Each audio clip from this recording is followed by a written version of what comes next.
Triệu Lệ Dĩnh dẫn con trai đến hậu trường cùng quay phim, cậu bé thật giống mẹ, mặt tròn dễ thương. Phim trường Hoành Điếm hôm nay nhộn nhịp hơn thường lệ, ánh mặt trời rọi xuống qua tán cây cao, chiếu lấp lánh trên những dãy nhà giả cổ. Hàng trăm nhân viên bận rộn di chuyển đạo cụ, chỉnh ánh sáng, thử âm thanh, nhưng giữa không khí hối hả ấy, một hình ảnh khiến tất cả như dừng lại trong vài giây. Triệu Lệ Dĩnh xuất hiện, nữ diễn viên mặc chiếc váy dài giản dị màu trắng, gương mặt không trang điểm cầu kỳ nhưng đôi mắt vẫn sáng và nụ cười hiền hậu. Trên tay cô không phải là kịch bản hay điện thoại như mọi khi, mà là một bàn tay nhỏ bé đang nắm chặt tay cô. Đó là một cậu bé khoảng 5 tuổi, đôi mắt đen láy, gò má phúng phính, gương mặt tròn đáng yêu y hệt mẹ. Cậu mặc áo sơ mi trắng, quần sót xanh nhạt, tóc cắt gọn gàng, đôi giày nhỏ sáng bóng. Cậu vừa đi vừa tò mò ngắm nhìn mọi thứ xung quanh, còn bàn tay nhỏ vẫn bám chặt vào tay mẹ. Sợ lạc giữa thế giới rộng lớn này, một nhân viên trong đoàn lặng lẽ nói nhỏ với đồng nghiệp, giống mẹ quá nhỉ, nhìn cái má tròn tròn kia, y như hồi chị Dĩnh đóng Sam Sam đến đây ăn nào. Người kia đáp lại, giọng khẽ run, cứ như nhìn thấy bản sao thu nhỏ của cô ấy vậy. Triệu Lệ Dĩnh quay sang, nở nụ cười hiền, dặn dò, mọi người cứ làm việc như bình thường nhé, hôm nay con trai tôi chỉ ghé chơi một lát thôi. Giọng cô nhẹ như gió, nhưng ấm áp đến lạ. Trong lúc ekip đang chuẩn bị cảnh quay, Triệu Lệ Dĩnh dắt con đi dạo quanh hậu trường. Cậu bé ngước nhìn những mái nhà cổ, những bộ giáp sắt sáng loáng, những diễn viên hóa trang thành tướng quân, công chúa. Ánh mắt cậu mở to, tràn đầy hiếu kỳ. Mẹ ơi, đây là cung điện thật à? Không đâu, con yêu, đây là phim trường thôi. Cô khẽ vuốt tóc con, mỉm cười, nhưng đẹp quá, y như trong chuyện cổ tích mẹ kể ấy. Triệu Lệ Dĩnh khẽ cười, cậu bé này rõ ràng thừa hưởng trí tưởng tượng phong phú từ mẹ. Cô cúi xuống, chạm nhẹ mũi con, nếu con ngoan, mẹ sẽ cho con xem mẹ đóng phim nhé. Thật hả mẹ? Mẹ là công chúa à? Mẹ không phải công chúa, nhưng mẹ từng đóng vai công chúa nhiều lần rồi. Cậu bé bật cười khanh khách, nụ cười ấy khiến trái tim của tất cả những người đứng gần như tan chảy. Một nhiếp ảnh ra hậu trường nhanh tay chụp lại khoảnh khắc ấy. Triệu Lệ Dĩnh ngồi xuống ngang tầm mắt con, ánh nắng chiếu lên hai gương mặt tròn, đôi mắt trong veo giống hệt nhau. Bức ảnh sau đó lan truyền khắp mạng xã hội với tốc độ chóng mặt. Thiên thần nhỏ của Triệu Lệ Dĩnh đáng yêu quá, fan bình luận. Cậu bé này lớn lên chắc chắn là cực phẩm, giống mẹ như đúc, nhất là đôi mắt kia. Khi đến giờ quay, Triệu Lệ Dĩnh gửi con cho trợ lý chăm chút, nhưng cậu bé không chịu rời mẹ, nắm chặt tay cô, đôi mắt long lanh. Con muốn xem mẹ làm việc. Cô nhìn con, ánh mắt dịu dàng pha chút bối rối. Rồi cô khẽ gật đầu, được, nhưng con phải ngồi yên, không được chạy lung tung nhé. Cậu bé ngoan ngoãn gật đầu, hai tay đan vào nhau, ngồi trên chiếc ghế nhỏ gần monitor. Đạo diễn bật cười, được rồi, hôm nay đoàn phim có thêm một khán giả đặc biệt nha. Triệu Lệ Dĩnh bước ra giữa sân, hóa thân thành nhân vật, một người phụ nữ cổ đại mạnh mẽ, ánh mắt rực sáng, từng động tác huyền chuyển. Cậu bé nhìn chăm chú, không chớp mắt. Khi mẹ diễn cảnh rơi nước mắt, gương mặt cậu bé cũng lộ rõ vẻ buồn. Khi mẹ cười, cậu lại khẽ cười theo. Sau khi cảnh quay kết thúc, Triệu Lệ Dĩnh quay lại phía con, giơ hai tay ra, mẹ xong rồi. Cậu bé chạy ùa vào lòng cô, ôm chặt, mẹ đóng hay quá, mẹ khóc thật à? Mẹ chỉ đang đóng thôi con à, nhưng mẹ làm con muốn khóc theo luôn. Câu nói hồn nhiên ấy khiến mọi người trong đoàn đều bật cười. Triệu Lệ Dĩnh ôm con, khẽ nói, cảm ơn con, khán giả nhỏ của mẹ. Trưa hôm ấy, cả đoàn nghỉ giải lao, Triệu Lệ Dĩnh ngồi bên chiếc bàn nhỏ, cùng con ăn trưa. Không phải món sang trọng, chỉ là cơm hộp đơn giản, thịt kho, trứng chiên, rau xào. Cô gắp từng miếng nhỏ cho con, cẩn thận như thể mọi thứ đều quý giá. Con có thấy mẹ mệt không? Cô hỏi. Không ạ, mẹ mạnh mẽ nhất thế giới. Cậu bé đáp, đôi mắt sáng long lanh. Triệu Lệ Dĩnh cười, trong lòng dâng lên cảm giác vừa hạnh phúc, vừa nghẹn ngào.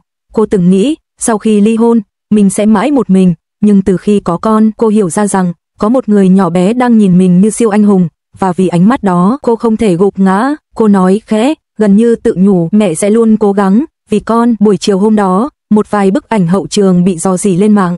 Hình ảnh Triệu Lệ Dĩnh dắt tay con trai, ánh nắng chiếu lên hai mẹ con như một bức tranh. Chỉ trong vài giờ, hashtag thăng Triệu Lệ Dĩnh dẫn con trai đến phim trường đã leo top 1 Weibo.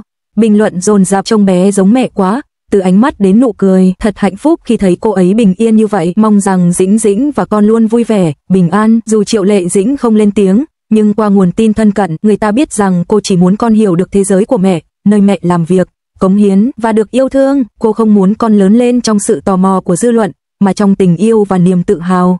Khi mặt trời dần lặn, Triệu Lệ Dĩnh bế con ra sân. Cậu bé chỉ tay lên bầu trời, mẹ ơi, mặt trời giống quả trứng gà vàng. Và khi hoàng hôn buông xuống, đó là lúc mẹ và con cùng về nhà. Cô bế con lên, áp má vào má con, hai khuôn mặt tròn nhỏ bé ấy chạm nhau, phản chiếu ánh hoàng hôn rực rỡ. Đó là hình ảnh khiến bao trái tim tan chảy, không phải vì danh tiếng hay sự nổi tiếng, mà vì sự dịu dàng rất thật của một người mẹ. Người ta nói, Triệu Lệ Dĩnh là minh tinh, là ngôi sao, nhưng những ai từng chứng kiến cảnh này đều hiểu cô trước hết là một người mẹ, với đôi mắt tràn chứa yêu thương và một trái tim luôn đặt con ở vị trí đầu tiên. Tối về, khi con ngủ say, Triệu Lệ Dĩnh ngồi bên cửa sổ, mở sổ tay và viết vài dòng. Con yêu à, hôm nay là lần đầu tiên con đến phim trường của mẹ. Con biết không, mẹ đã thấy con ngồi xem mẹ diễn mà không rời mắt. Mẹ đã thấy con cười khi mẹ cười, và buồn khi mẹ khóc. Mẹ biết, dù sau này con lớn, con sẽ có thế giới riêng, nhưng mẹ chỉ mong con luôn giữ được đôi mắt trong veo ấy, và trái tim dịu dàng ấy. Nếu một ngày con thấy mệt, hãy nhớ rằng, mẹ từng vượt qua tất cả để con có thể mỉm cười hôm nay. Mẹ yêu con hơn cả ánh sáng, hơn cả hào quang mà người ta gọi là ngôi sao. Vì với mẹ, con chính là bầu trời. Cô gấp cuốn sổ lại, đặt bên cạnh chiếc khung ảnh hai mẹ con chụp buổi sáng. Ngoài kia, trăng tròn đang lên tròn như khuôn mặt cậu bé, tròn như tình yêu của một người mẹ dành cho đứa con duy nhất của mình. Triệu Lệ Dĩnh có thể là minh tinh của hàng triệu người, là nữ diễn viên khiến cả châu Á ngưỡng mộ, nhưng với cậu bé ấy, cô chỉ là mẹ, người nắm tay con đi qua từng ngày bình thường, người biết cười khi con vui và biết khóc khi con đau. Cậu bé ấy với khuôn mặt tròn như trăng, đôi mắt long lanh như sao chính là minh chứng cho một tình yêu giản dị mà vĩ đại, tình mẫu tử.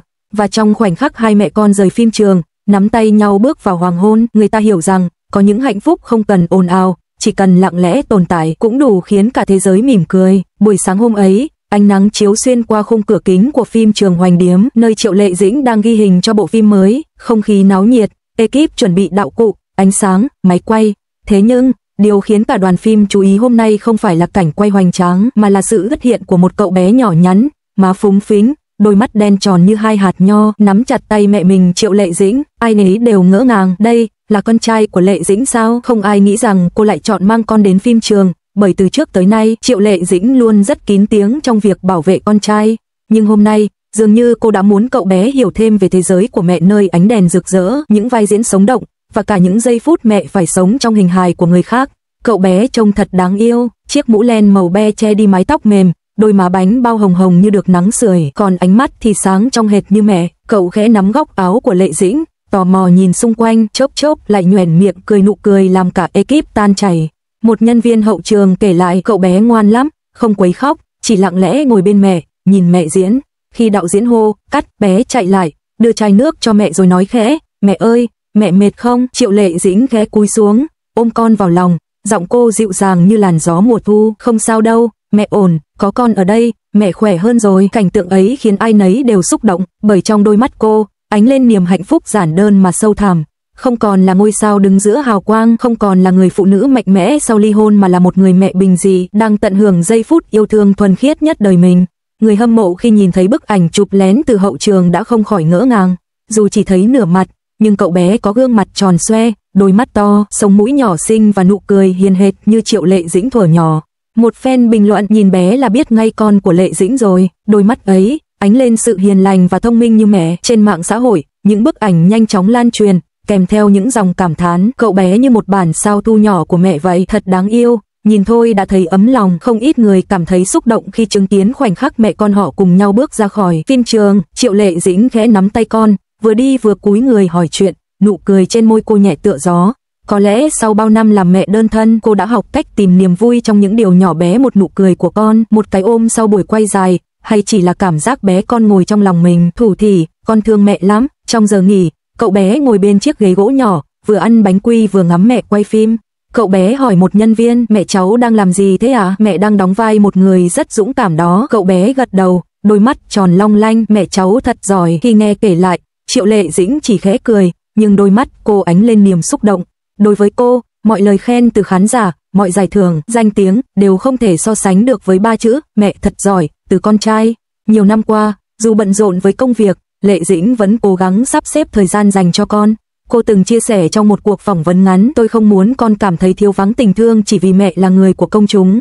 Dù có bận đến đâu, tôi vẫn là mẹ của con trai mình, không ai có thể thay thế. Những người trong đoàn phim nói rằng hôm đó, khi Lệ Dĩnh kết thúc cảnh quay cuối, trời đã xế chiều, cô cúi xuống ôm con, hôn nhẹ lên trán cậu bé, rồi khẽ nói, con có biết không, mẹ làm việc cũng vì con đó. Mẹ muốn con sau này tự hào khi nhắc đến mẹ. Cậu bé chẳng hiểu hết ý nghĩa sâu xa của câu nói ấy, chỉ khẽ gật đầu, vòng tay nhỏ ôm cổ mẹ. Trong ánh hoàng hôn vàng óng, hình ảnh hai mẹ con ôm nhau khiến ai chứng kiến cũng lặng đi. Có lẽ, sau những năm tháng bão tố, Triệu Lệ Dĩnh đã tìm lại được bình yên nơi con trai mình. Cậu bé ấy không chỉ là niềm vui, mà còn là sợi dây kết nối vô hình giúp cô mạnh mẽ, giúp cô tin rằng tình yêu dù trải qua đổ vỡ vẫn có thể nở hoa trong một hình hài khác, đó là tình mẫu tử. Buổi tối hôm đó, khi đoàn phim tan, mọi người ra về, Triệu Lệ Dĩnh bế con lên xe. Cậu bé dụi đầu vào vai mẹ, khẽ hỏi, mẹ ơi, mai con lại đi cùng mẹ nhé. Lệ Dĩnh khẽ vuốt tóc con, mỉm cười, nếu con ngoan, mẹ sẽ cho đi nhé. Ánh đèn đường hắt lên khuôn mặt họ, một người phụ nữ nhỏ nhắn và cậu bé tròn má dễ thương, cùng dựa vào nhau trong chiếc xe yên tĩnh. Ngoài kia, thành phố vẫn ồn ào, nhưng trong khoảnh khắc ấy, thế giới của họ chỉ còn có tình yêu giản dị, ấm áp và thuần khiết nhất. Người ta vẫn thường nói, trẻ con là phiên bản đẹp nhất của tình yêu. Cậu bé ấy, con trai của Triệu Lệ Dĩnh, chính là minh chứng cho điều đó. Dù cuộc hôn nhân của cô không trọn vẹn, nhưng tình yêu vẫn được tiếp nối qua một sinh linh bé nhỏ, mang nụ cười của mẹ, ánh mắt của cha, và trái tim tràn đầy yêu thương. Khi ánh đèn sân khấu tắt, khi tiếng máy quay dừng lại, Triệu Lệ Dĩnh không còn là ngôi sao, mà chỉ là một người mẹ bình thường, người tìm thấy hạnh phúc trong nụ cười của con trai, trong đôi tay nhỏ bé đang siết chặt tay mình, và có lẽ, đó chính là vai diễn tuyệt vời nhất đời cô, vai của một người mẹ trọn vẹn, dịu dàng và bất diệt. Khi Phùng Thiệu Phong nhìn thấy hình ảnh Triệu Lệ Dĩnh và con trai, đêm hôm đó, khi cả thành phố Thượng Hải chìm trong ánh đèn mờ ảo, Phùng Thiệu Phong ngồi một mình trong căn phòng yên tĩnh, chiếc laptop mở sẵn trên bàn.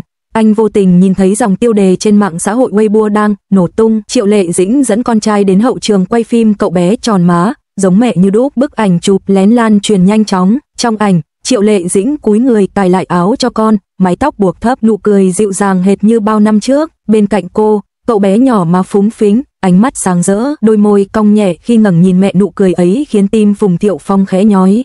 Anh nhìn thật lâu, không phải chỉ vài giây, mà là hàng phút liền. Ngón tay anh dừng lại trên bàn phím, ánh mắt mơ hồ, như thể thời gian đang tua ngược trở lại những tháng ngày mà anh từng cùng cô chăm sóc đứa bé ấy, trong căn nhà ấm áp đầy tiếng cười. Hồi đó, Triệu Lệ Dĩnh vẫn còn chưa quen với việc làm mẹ.